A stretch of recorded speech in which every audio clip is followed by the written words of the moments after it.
How you doing, ladies and gentlemen, and welcome back to Mech Warrior Online with Scout. In today's video, we're going to be taking a look at this mech right here, the Marauder II, but interestingly, the variant is going to be a little bit different. Now, this is a Marauder 5A, but what I want to talk to you guys about is the Marauder 5B, which is a very interesting mech with a very interesting history. So I'm going to depart from the normal format of the video a little bit. In order to cover all the cool things I want to share with you guys today, I'm going to have to take the time to cover the history mech in the mech lab. So bear with me. I'm going to show you guys the history behind this interesting variant of the Marauder 2, and then we'll dive into the build that I'm actually using here in Mech Warrior Online and into the gameplay. I'll put a link up in the video in the top left corner now if you guys want to skip straight to the gameplay. But if you want to hear some interesting history, bear with me and I'll show you guys the history behind the Marauder, not only the Marauder 2, but the Marauder 5B. Now, in order to kind of show you guys the history, I'm going to have to dive into the store to show you guys the stock Marauder 5A, but we'll get to that in just a second. Let's talk about the Marauder 2. Now, the Marauder 2 is a mech that really first appeared in the Inner Sphere along with the arrival of Wolf's Dragoons. Now, Wolf's Dragoons, if you don't know anything about their history, they're probably the most famous, the most powerful mercenary outfit in the Inner Sphere. And they showed up in the Inner Sphere with 5 regiments, essentially, of pristine mechs. And no one knew it at the time, but what Wolf's Dragoons was a reconnaissance effort of the Inner Sphere by the clans. They sent Jamie Wolf and all these pristine mechs in the Inner Sphere and told them, hey, learn as much as you can about the Inner Sphere. So the easiest way to do that is, as a mercenary, get a contract with one house, and then what Jamie Wolf would do is he would fulfill the requirements of that contract honorably. When the contract expired, he would get a new contract with the next major house, and on it went. And Jamie Wolf and Wolf's Dragoons actually worked for all 5 of the successor states prior to the 4th Secession War. Now, the last of the successor states that Jamie Wolf and Wolf's Dragoons worked for was House Carita, and that really didn't end too well. The Cretans did not want to allow Wolf's Dragoons and Jamie Wolf to go because they had 5 regiments of pristine mechs, some of which hadn't been seen in the Inner Sphere, if at all, at least in a very, very long time. The Imp comes to mind, and of course this thing, the Marauder 2. Now, what Jamie Wolf was running when he first came to the Inner Sphere was the Marauder 4A, which was essentially a 100-ton variant of the Marauder 3D, all energy weapons, except it was 100 tons and it jumped. That was a very powerful build in level 1 era type BattleTech. Now, towards the end of his contract with the DCMS, Jamie Wolf and the Cretans, they got into a conflict, and the Cretans were essentially trying to force Jamie Wolf to stay. And it ended up being the DCMS attacked Wolf's Dragoons' families. I believe it was on Robinson. And then it came to a huge fight on the planet Misery, where basically several regiments, very good regiments of the Draconis Combine Mustard Soldiery, the DCMS, attacked Wolf's Dragoons, trying to prevent them from leaving Misery, force them to either work for the DCMS or kill them all. The Dragoons managed to fight them off and escape, and then Jamie Wolf took the Dragoons and he signed a contract with House Davian, and they proceeded to work for the Federated Sons at the outset of the 4th Secession War. Now, the 4th Secession War became kind of, in some ways, at least on the DCMS Federated Sons front, kind of a war within the war, as the Cretans tried to chase down and destroy Wolf's Dragoons for basically what they considered abandoning, leaving them. Even though Jamie Wolf fulfilled all the requirements and obligations of his contract honorably, they just could not let Wolf's Dragoons go. And once again, you had a big showdown between the DCMS and Wolf's Dragoons on a planet called Crossing. Now, while all of this is going on, you've got another mercenary unit in the Inner Sphere. Now, Jamie Wolf tried to foster positive relations with units that had good reputations and honorable leaders as much as he could. One of those units was a unit called Miller's Marauders, which was commanded by a guy named Major Grissom Miller, and the unit was, as the name implies, made up largely of marauders. So, it might have been a relatively smaller mercenary unit. It was quite powerful because they had a lot of marauders. Grissom Miller and Miller's Marauders actually provided comfort to the Dragoons' families on Robinson when the DCMS attacked them. And unbeknownst to a lot of people, Miller's Marauders actually provided transportation to Zeta Battalion, enabling them to get to Crossing and rescue the rest of Wolf's Dragoons when they were trapped there. Zeta Battalion, by the way, if you don't know, is kind of the assault mech battalion. So eventually, Major Susan Barber takes command of Miller's Marauders. This is after the incident on Crossing. Over the years, the Marauders have been beat up, and a Marauder is a difficult mech to replace at this time. So what Susan Barber did is she went to Jamie Wolf and she said, hey, we would appreciate some of those Marauder 2s you have to replace our combat losses, because Marauders are difficult to replace. And Jamie Wolf, because the Marauders had helped them both on Robinson and on Crossing, supplied Marauder 2s to Susan Barber, who would eventually change the name of the outfit to Barber's Marauder 2s as opposed to Miller's Marauders. And so that's how this mech gets into Barber's Marauder 2s. Now, when Jamie Wolf provided those Marauder 2s to Susan Barber, he was not providing her the old school 4A model Marauder 2s that he started out with. Technology had been rediscovered, and he had coordinated with Blackwell Industries / General Motors, who was producing the Marauder 2 for him, to produce an upgraded variant, which was the Marauder 5A. And that is what he provided to Susan Barber and Barber's Marauder 2s. And that's where things get interesting. So we're going to jump to the store right quick, and I'll show you guys what a stock Marauder 5A looks like. So as you guys can see, this here is a stock Marauder 5A Marauder 2, and there's some very interesting things about it. Now, if you're familiar with FOSSA in the late 80s or early to mid 90s, they were infamous for producing mech sheets that had errors, things that were wrong, things that didn't fit. They would violate their own mech construction rules and whatnot. That was just common at the time. But if you look at this mech, there's some really, really interesting things going on here. First, you'll notice that it's got dual ERPPCs and an LB10X and an XL engine, which is all level 2 technology, rediscovered technology at the time. What's even more interesting is that it has case, cellular ammunition storage equipment, but it's located in the right torso with the LB10X. You can see it right here, as opposed to being over here in the left torso where it should be in order to protect the ammunition. And there's no reason for it to be there. This got standard heat sinks, which is really weird considering the level 2 technology on this thing.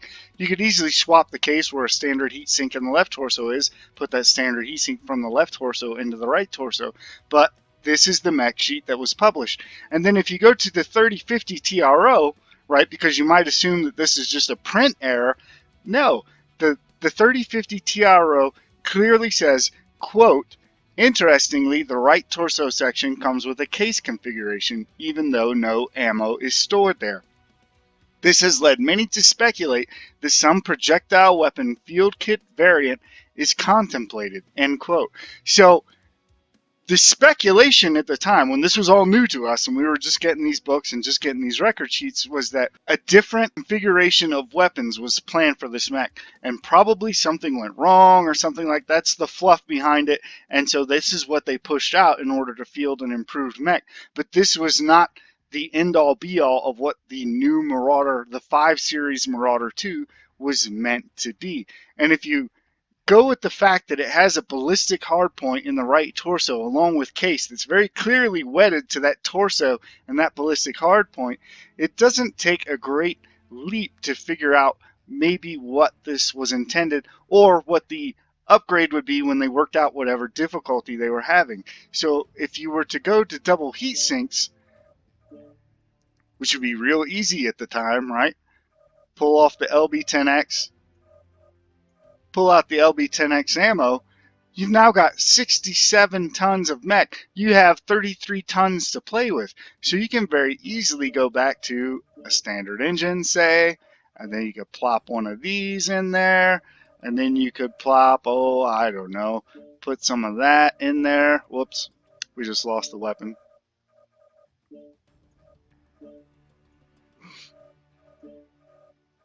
Put some of that in there like that. Then you go over here,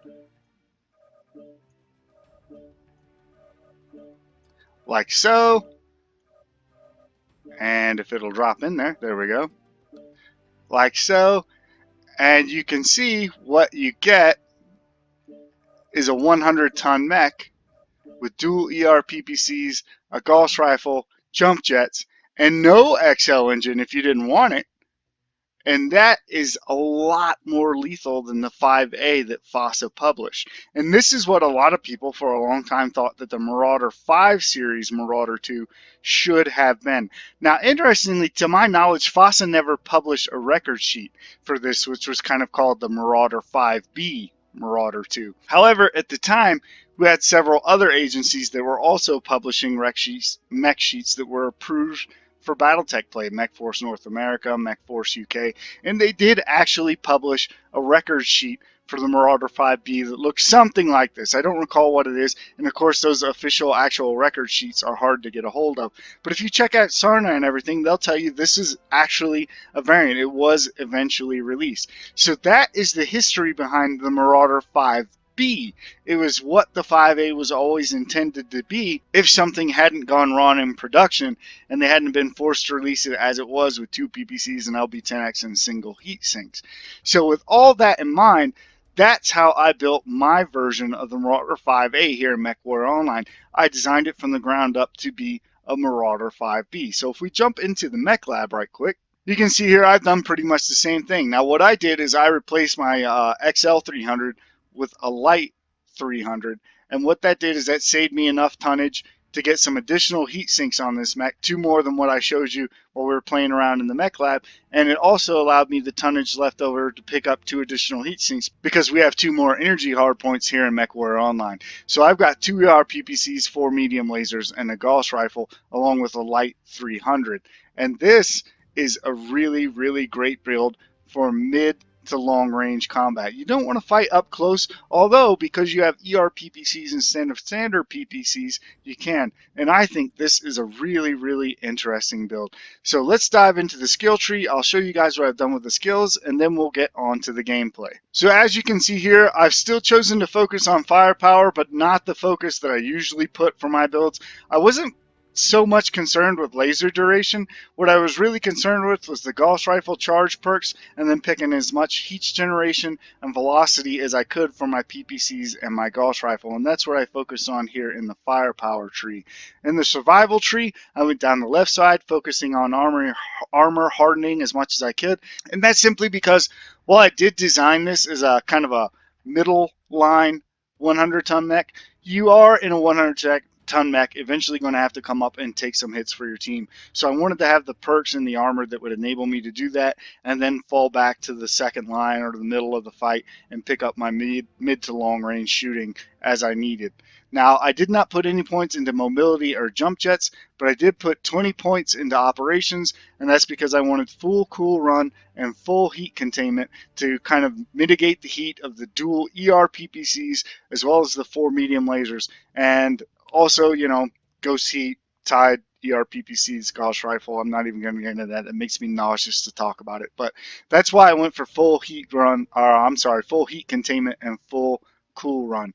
Now I did point 9 points into sensors for our 60% radar deprivation, as we normally do, particularly on a slow mech like this where you're not going to be able to dash to cover. I think that is important. And the 6 value points in the auxiliary tree for 2 cool shots and an artillery strike.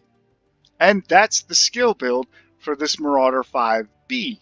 So that's it, guys. That's the build, the history, and the skill tree for the Marauder 5B that I've built out of the 5A that we have here in MechWarrior Online. You can see here in kind of a Wolf's Dragoons Zeta Battalion paint scheme. Let's take this thing out on the battlefield and see what it can do.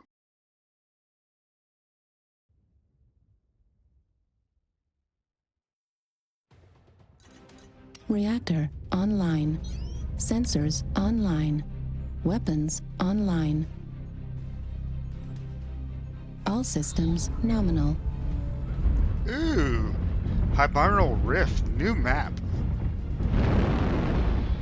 I don't think I've ever actually been on this map before. I have no earthly idea where I'm going, so I guess I will follow my team. It kind of reminds me of Canyon Network. It looks like everybody's trying to get up here in the corner, so I guess we'll just go up here and go this way. Target acquired. Target spotted. I actually haven't been able to play for a while. Can I peek? Fuel at 25%. Because my dog chewed up my headset. But it looks like this might actually be a good map for this build. Man, that little puppy He is a holy terror. I tell you, I love that little New guy, but target he will acquired. shoot anything. And it looks like we got somebody here, probably right on the other side of that dropship. It's kind of a cross between Canyon Network and old Artillery school strike Frozen City, isn't it? online. You have this corner here, which is reminiscent of Canyon Network, and then that dropship over there, which is reminiscent of Frozen City. Oh, there we go.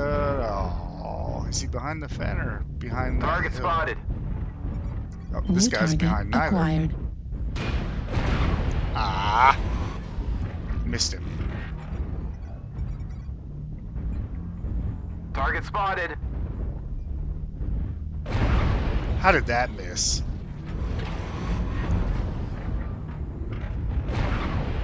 My feet are not quite aligned right, Target so I'm spotted. hitting the edge of my torso traverse as I try to aim these shots. It's messing with me. I think I'm just gonna go up here and get a little bit closer, maybe where that New UAV target indicator is. acquired. Target Hello, spotted. Shadowcat. I don't want none of that. Target spotted. Target spotted. Maybe just go up here into the middle. Again, kind of reminiscent of Canyon Network. This kind of middle area where you're like protected by the big rock formations. Kind of a cool map. Hello. Didn't miss that time. They're all going around me. I need to try to circle to the right, link back up with my friends here, so that Target we can all spotted. NASCAR together. Need This is a assistance. little bit closer than I want to be.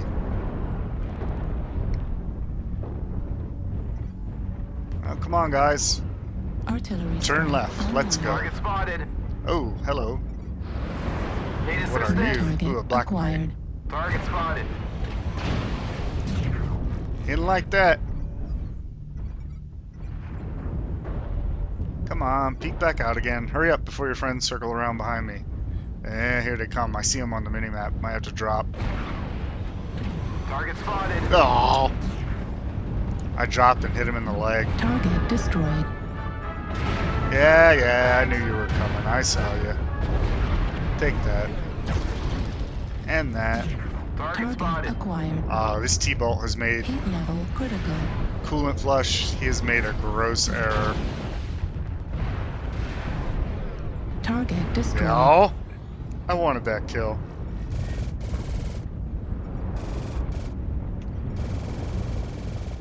Target acquired. Let the NASCAR continue here. Now get out of the way. Yeah, hit this little runt. Take that. Run away! Oh, I think the Gauss rifle went right over his head. New target acquired. Ooh, a king crab. Yes, Target please. spotted. Hang on, I'm coming. Oh, 48.6 kilometers an hour. Oh, you're gonna pay for that. Take that. I saw you go by. I don't Target care. destroyed. Killing your friend. Now it's your turn. Take that. Just took his torso off Target with that Gauss acquired. rifle shot. He's got no guns left. Target destroyed. Ah! He has a lot of friendly fire there. Most of the bad guys, I think, are up here. Yep. Hello, Thanatos. Target acquired. Eat that. Target destroyed. And who's left? Need assistance. Target Should be only acquired. one mech left. Yeah, here we go. Bing. Ah, that same Orion cut me off again. Watch this. Jump jets. Fuel at 25%. Take that. Oh, can I get it? Can I get it? Target destroyed. Ah, this is a pretty good game. Not bad for somebody that's only played this map like maybe once. I don't know, it might be my first time on it. I like this map. Yeah, 2 kills, 7 assists, 454 points of damage. That's not too bad. Yeah, we did all right. That guy in the Sunspider had a fantastic game. Let's boot it up. We'll try it again and see if we can't get a better game yet.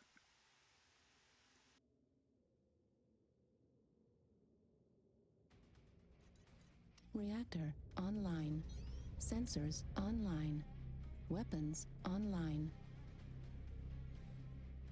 All systems nominal.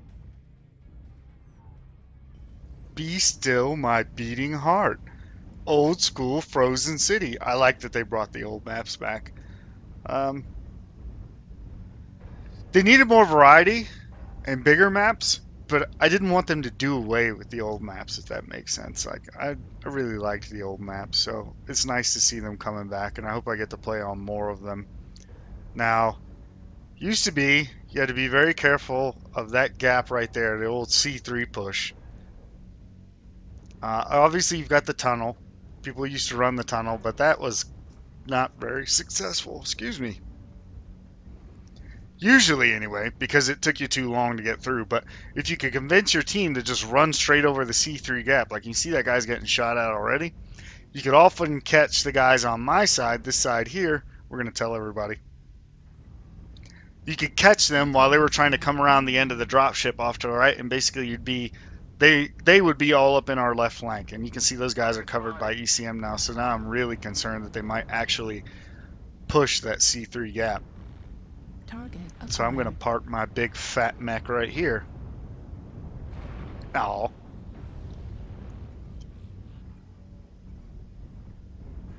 There's at least a lance here.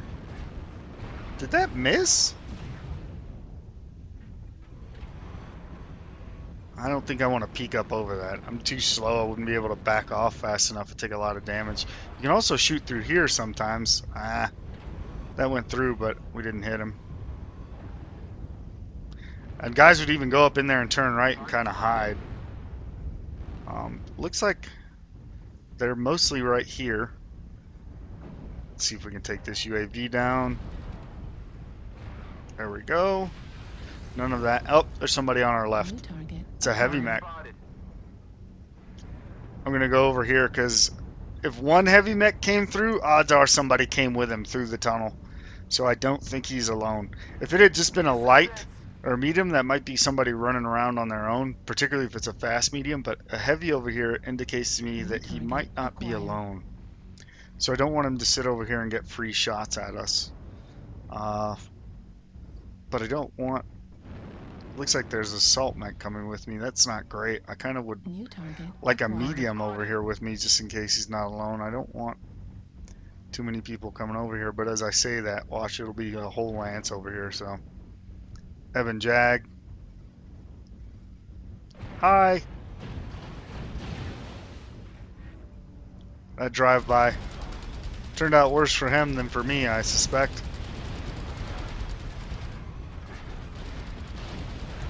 He's getting chewed up, and it doesn't look like he has any help. There went his torso. Turn, you pig! No, we didn't get the kill. And now it looks like they're trying to push over the C3 gap, so we got to get back over here. Critical. I think too many people came with me after that Evan Jag. Maybe I shouldn't have done it in an assault mech, but... Oh, there's an unhappy cicada.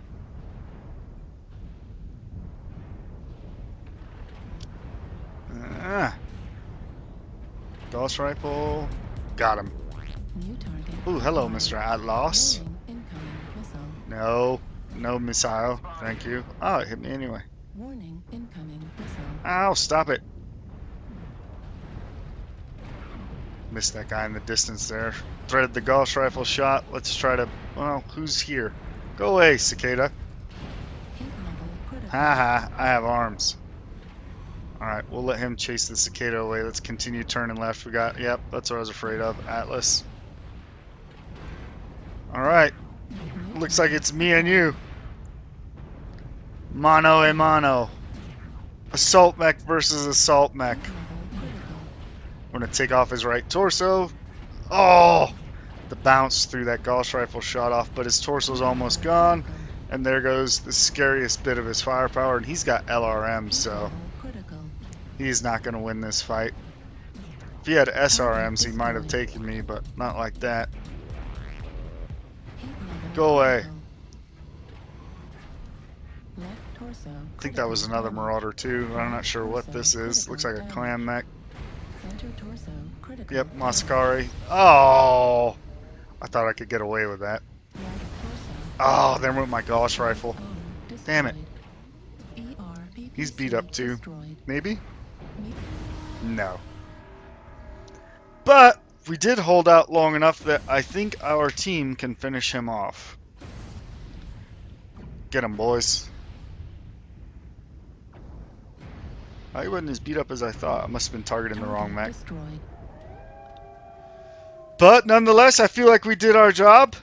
Took out that Atlas and held that corner by that building long enough that we just pulled out a win. 12-10, real close game. I like close games like that. 2 kills, 7 assists, 1 solo kill, 1 kill most damage dealt, 619 points of damage, 7 components destroyed. That, I think, is a pretty good game, and what is definitely not the meta version of a Marauder II. I hope you guys enjoyed that. That was a lot of fun. But I gotta say, there were a couple of games in between this one and the first one where I got jumped in the spawn, so I don't know. It does suck being slow. And there you have it, ladies and gentlemen. 2 solid games in the Marauder 5B wearing 5A clothes. I would have tried to get you guys another third game, to be honest. While I love this mech, I love the history behind it. I love the way it plays on tabletop. In MechWarrior Online, being stuck at 48.6 kilometers per hour, it can make for some trying times. It can be often difficult to get out of your spawn without being swarmed by light mechs, and the rest of your team will just walk away from you like they have no idea what's happening. And so while I enjoy the mech, when it goes well, it can be real frustrating if the enemy team is aggressive and your team is not paying attention. So I figured I'd just call it there. And hopefully you guys enjoyed the video. If you did, please consider leaving a like and a comment down below. As always, thank you guys so much for watching, and we'll see you on the next one.